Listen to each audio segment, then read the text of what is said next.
Advanced options are a useful feature when you need more granularity on the various product options that you have.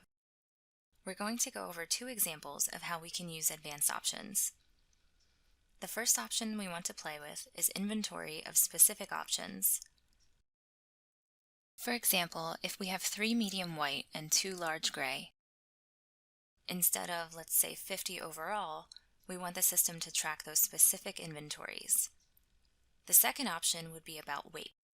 So let's pretend that our extra larges weigh a pound more than the other shirts.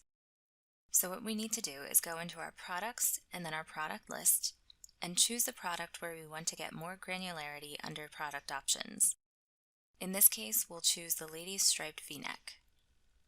Many of you will be tempted to click the Advanced tab, but don't go there. Instead, go into your options, and as you can see, we have extra small, small, medium, large, extra large, as well as gray and white. What we need to do is come up here to Actions and into Advanced Options. You'll see that Advanced Options creates a listing of every possible production option combination. So the more options you have, the more of these you will have to track. Shift4 Shop allows up to 200 possible combinations per product. If you notice, we have several fields you can fill out. Code will override the SKU and allow us to make this its own product and option combination its own product.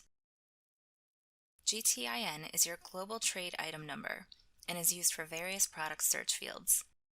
Stock allows us to track stock and option combinations. So remember we said we only had 3 medium light and 2 large gray.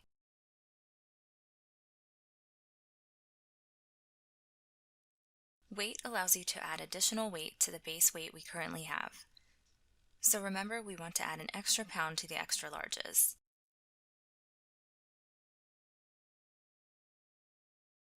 The cost field will update this particular combination from the pricing field on the information page. This is especially useful if some variants have a higher or lower cost. By clicking the plus button, we have even more fields. In this case, we can create specific dimensions, which is useful when particular options add items that need to be shipped. And finally, we can also customize reward points down to the particular variant. So if you have inventory in white, you can provide additional reward points to incentivize buying those particular SKUs. And just like that, we get more granularity in our options.